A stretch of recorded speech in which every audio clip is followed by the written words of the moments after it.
All righty, it is the Pond Lehocky Eagles postgame show live from Ocean Casinos. You can see all the excitement in the back. The Eagles win again in unbelievable fashion. They outlast the Buffalo Bills 37-34 in overtime. They are now 10-1.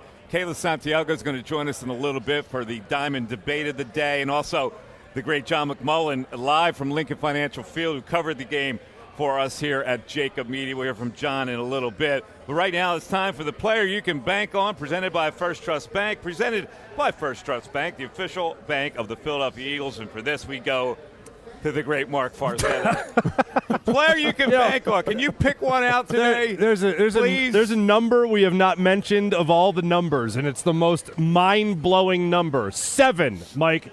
7. 7 was the passer rating of Jalen Hurts in the first half of this game. 7. Finished with 96. It's a movie, is it? Yes, exactly. Except this one had a much more happy ending than the first one. But anyway, you're looking at this game, and Jalen Hurts able to propel this team in the second half to win this game, and in overtime and win that game. And the 9-play drive that they had to win this game, you don't face more than 1 third down. And on a third down earlier in the game, you were able to find, I understand if you're looking at him finding A.J. Brown for that touchdown that he ended up finding Olamide Zaccheaus on. I understand if you find Devontae Smith. But if you make Olamide Zaccheaus the star of that play on the receiving end of it, you're doing something right. To go from a 7 passer rating to finish the game with a 96. And also, let's not forget, you're going at, 3 for 11 in the first half. Then you're going, 4 for 11 passing in the first half. To finish the game 14 of 20, that is nothing short of spectacular from Jalen Hurts. And without question, the guy you can bank on. 8 straight games now when you're down 10 or more points, he brings you back. No one's ever done that. Well, I can't argue. I really can't. I mean, I was just stunned. Jake Elliott. It looked like he was checked out of the game, more than any other game. He's had some slow starts, but in this game it looks like he wasn't even there. No, there was no rhythm. People on social media were going, "What's wrong with him today?" Yeah, there was no rhythm. There's no fluidity to the offense.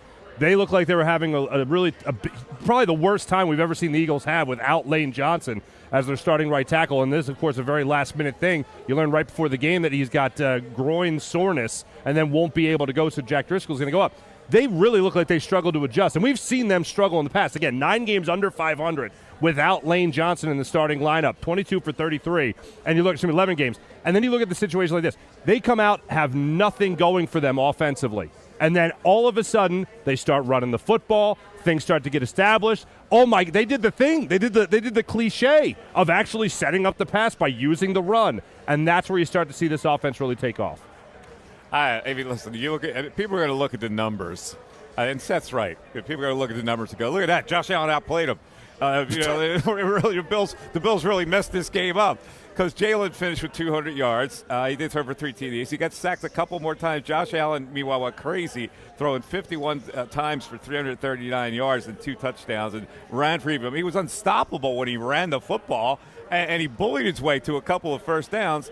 And yet Buffalo comes up with, as we say in Italy, Ugats, right? And the Eagles win the game. Yep. Right? I don't know. You know what Ugats means? We got 3 Italians on the board here. Translate later. That's an honorary, right? Yeah. I got an idea what it means, but I can't say it on air. No, but I mean, you've referenced the 13 years in the NFL. Obviously, linebackers are very important, especially in the time you were playing. You look back at a quarterback like Jalen Hurts, and what does that do for a team when you know that guy's got you, especially in the second half? If things aren't going well in the first half, you know that guy is going to be there to make the play by the time the game's over. Well, I mean, it makes all the difference in the world when you know that you got that kind of firepower. That's why I always say, an offense, the Eagles came into this game averaging, 27 points per game, okay? 5th in the NFL. If our offense would have averaged 27 points a game, you know how many games we would have won, how many Super Bowls we probably would have won. It makes life so much easier for a defense when your offense is averaging those kinds of points. The other thing is you just know when you have a guy like that on your side that when the chips are down, just as long as you keep battling that he's going to keep battling. And Jalen Hurts, this is a guy who's never going to give up. That's why he's the unmitigated leader on this football team. Because when his knee was hurt, he stayed in and he kept battling. They came back and won. When the team is in a situation where they look like they're not going to win the game, he just keeps battling. And it's like you're watching this guy out here scraping and just doing whatever's necessary to get back in the game. It's like you're down, what, 10 points? Going into the fourth. Yeah, it's 24-14. And you're right, that drive was monstrous at the start of the fourth quarter. And then all of a sudden it's like, he gives you life. He did the same thing last week. They were down by 10. They looked like, the tent was kind of folding a little bit, like one of the legs got kicked out. And then all of a sudden they score a touchdown, and all of a sudden you can see the life. You can almost see there's some blood, some flushness in the cheeks of the team again. And all of a sudden they start to believe again, well, if he's doing it over there, well, we can get it done over here on this side of the ball. Now the defense starts to complement what the offense is doing, and the next thing you know, boom, here you go. The team is right back in the game again and in position to win it again. And as a matter of fact, they do enough to actually get it won. Brian Johnson doesn't get a lot of love from anybody, but I'm going to give him some love on that with the touchdown. I gave him love on the pregame show. All right, he didn't get love in the first half. No, I gave him. You're right, but I gave him love in the pregame show. On that touchdown, the design, it was a fake screen, and then he hit Devontae in the middle, which was a great call and a well-designed play. And that was like the end of a 7-play, 75-yard drive, which retook the lead for the Eagles. So you're right. That fourth quarter drive was probably the most important drive. And, Mike, I'll say this. I'm guilty because when they ran those back-to-back screens last week, I tweeted in all caps. I'm like, what in the hell was that? Then they ran it again tonight on a second down play, and they wound up having to punt, okay? But now that I'm thinking about it, it's all a part of offensive coordination, because if I give you that look and now all of a sudden you believe that I'm going to try that screen again, and now I pump it, and then I got Devontae in the end zone, that was set up by that second down screen that actually didn't work, So we can talk about how much we don't like what Brian Johnson brings to the table. And every offense is going to go through some periodic times where they don't look, as efficient and as potent as they do.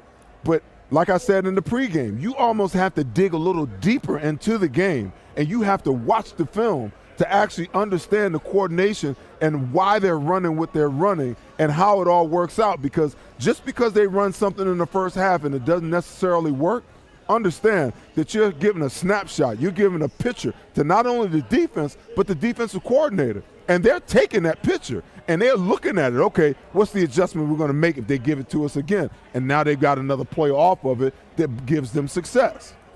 And that play got them to within a field goal. So we have to mention that at that point, Allen gives it up. He gives it up, and it's the 9th straight or the 8th straight game with an interception for him. So he gives it up there, the Bradbury interception. But then, like, the monstrous play, I think we're almost underappreciating that play that he makes as Zacchaeus catches. I mean, that's just an amazing play where you're running to the left, you're scrambling, you throw it perfectly for those two defenders not to get it and for your receiver to make a play on it. It's such an important play. That's a play when you look back at this season. That's going to be a key play that you look at. Yeah, and I was happy to see, even though Quez Watkins was activated today, they didn't give all of Olamide Zacchaeus' reps back to Quez, because I don't think Quez catches that ball. We've seen him not come up in big moments.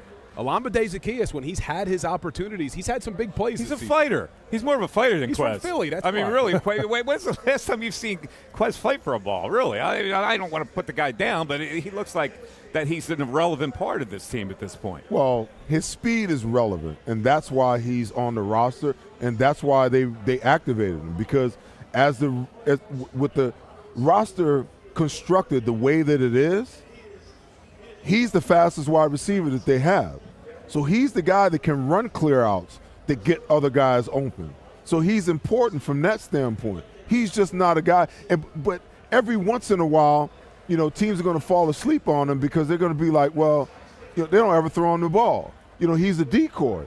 And that one time that you go to sleep, Jalen's going to find him, and hit you with a deep ball. Now, it might only happen once or twice a year, and he may only catch 1 out of 2 of those balls, But at least you make the defense have to think about the fact that you got a guy that runs 4.3 that's streaking through the middle of my defense, and I got to account for that guy. So there's an importance, but when you think about how much playing time Julio Jones is getting, you think about how much more playing time Olamide Zaccheaus is getting.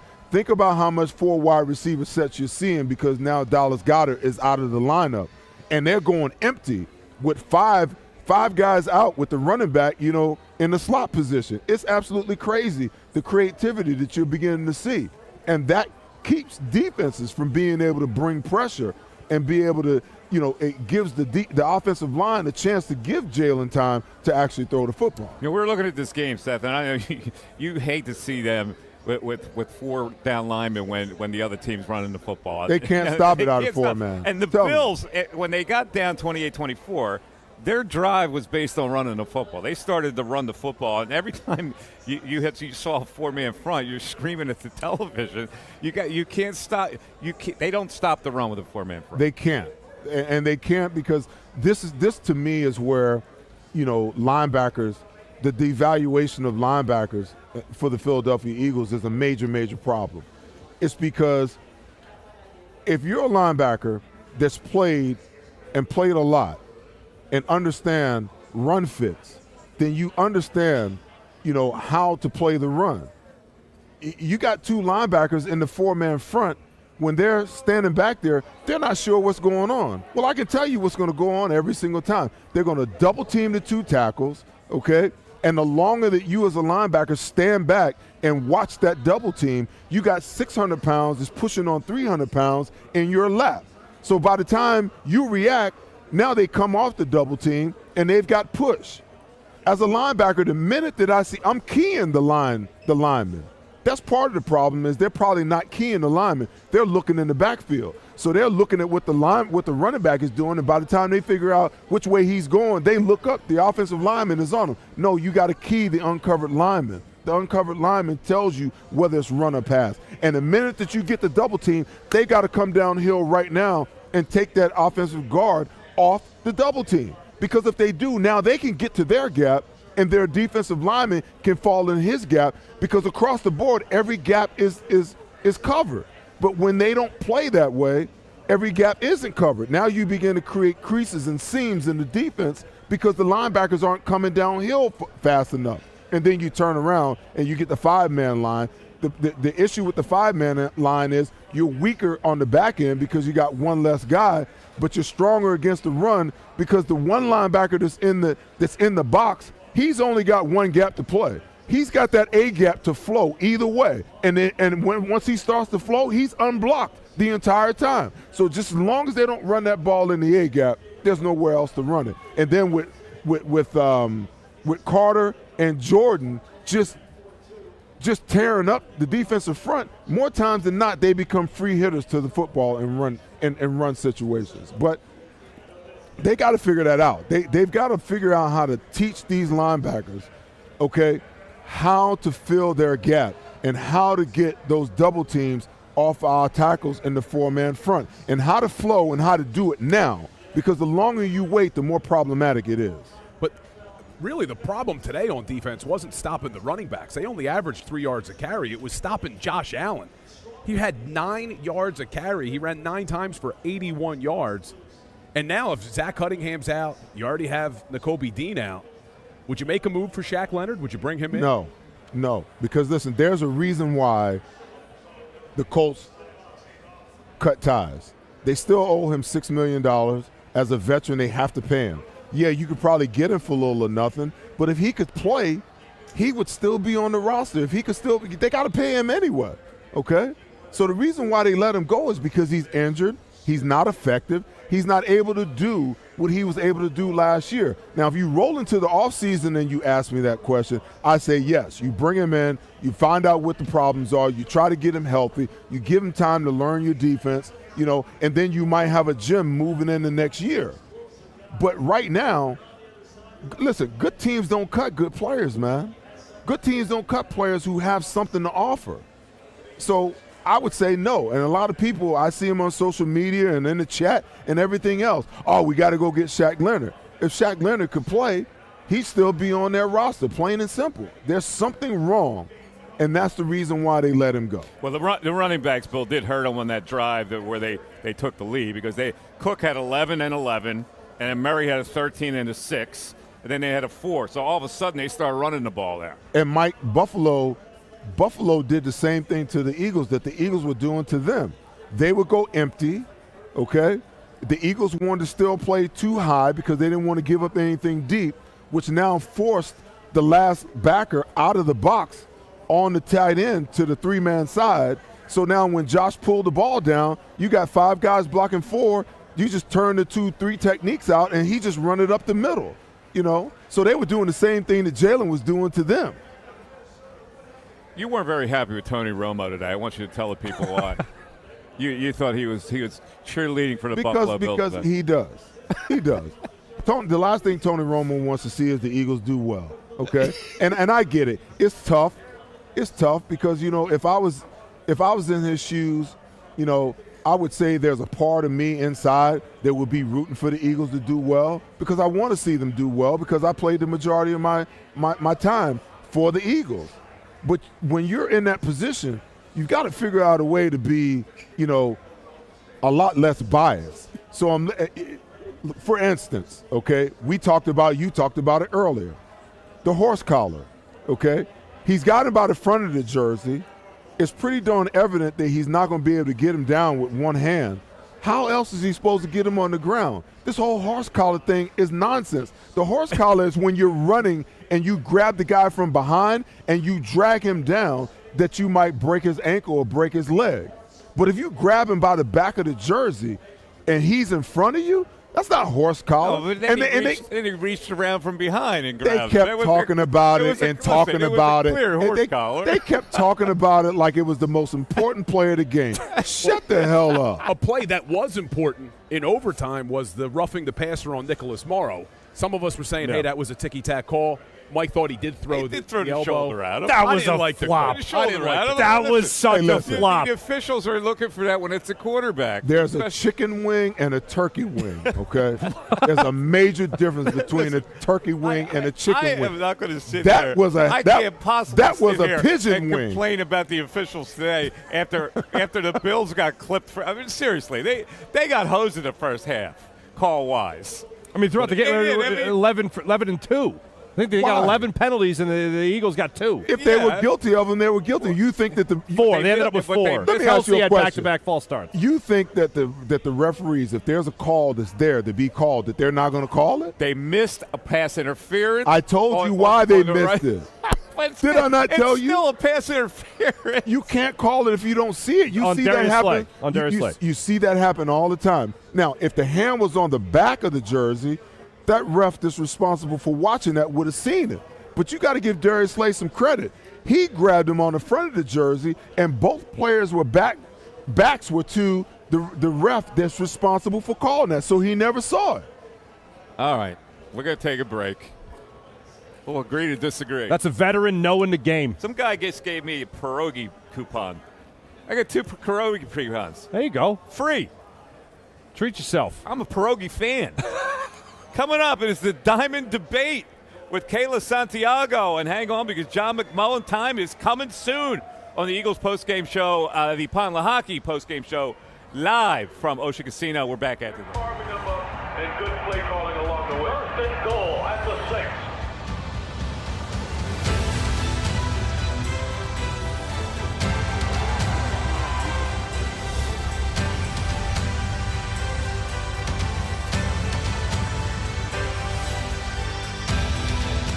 Field of life, First Trust Bank is there for you. Champions on 3. 1, 2, 3. Because Philadelphia dreams deserve a Philadelphia bank.